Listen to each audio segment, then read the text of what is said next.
And his shipmates came under surprise attack, and they were taken prisoner by a different enemy, North Korea.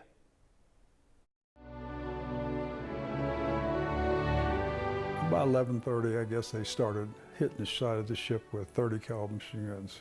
What do you think was going on? Had no idea. Attacked, boarded, and captured.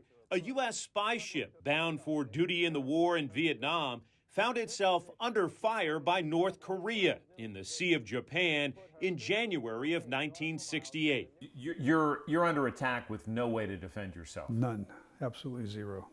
At age 19, Navy sailor Robert Hill was ordered to start a fire and burn secret papers just before an explosive enemy shell hit the ship. All I remember from that was just being smashed against the bulkhead and knocking me out. There were 5 of us in there, and one guy died. One guy was hit terribly. The first Purple Heart was for that. We all got the entire crew got a Purple Heart for the beatings we took while we were captured. This is Pueblo, armed spy ship of the U.S. imperialist aggression forces. The captured crew was marched off their vessel and into POW camps, where they became unwitting players in a propaganda film produced by North Korea. But essentially, you were waiting for the cavalry, and the cavalry never came. Absolutely. In fact, I'm glad you mentioned that. That's what I always say is John Wayne didn't come over the hill with the cavalry to help us. We never gave up that ship. They took it. There's a difference in my way of thinking. Giving up means you have some way of protecting yourself enough that you can still fight back. There was no fighting back. His statement, President Johnson, his statement was that he didn't want to start an international incident. I kind of felt like we were already in one, personally. North Korea claims the Pueblo sailed too close to its shore. America's failure to mount a rescue led to months of torture for Robert Hill and 81 fellow prisoners. Veterans of the war in Vietnam now captive and facing an uncertain future in North Korea. Did you think this was it? Yeah. We didn't think we were going to live through that. How long do you endure this torture? Well, basically they were trying to break the captain. They told him that we are going to start bringing your crew in one at a time, starting with the youngest, and we're going to shoot them in front of you until you confess.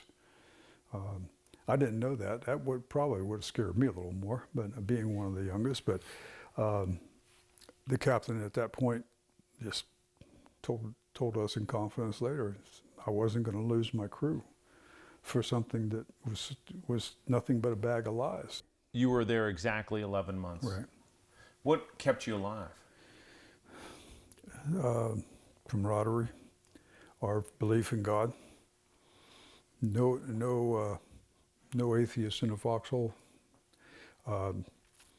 Sense of humor. Did you have any sense that, hey, the cavalry didn't come, but they do know we're here? Only thing we had was, in 11 months, I think I got 2 letters, one from my one uncle and one from my mother. But we found different things, making up menus, recipes, songs. We wrote a lot of, try to remember songs, the words, so that we passed them around the rooms and stuff. And just anything we could think of that was positive instead of everything being so negative. And you really, honestly, at the end of the day, when you lay down, you just said, God, are they going to kill me today or not? What did you eat?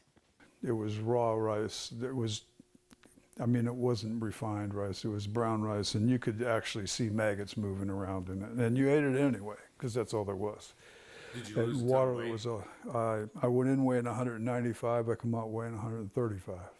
False hope again and again, until finally the U.S. signed a letter of apology for spying, and the American POWs boarded a train close to Christmas. At 11:30 in the morning that day, on December 23rd, 1968, one by one, the crew of the USS Pueblo walked to freedom across the Bridge of No Return, linking North and South Korea. When you were across that bridge and you could take a breath and say, I'm free. I don't know. I wish I could tell you that. All I know is I could look at my friends and somebody wasn't going to hit me. Free after 334 days of captivity. It's really hard to say. It's unbelievable, to be honest with you. It was, you know, I could be right back there in a minute.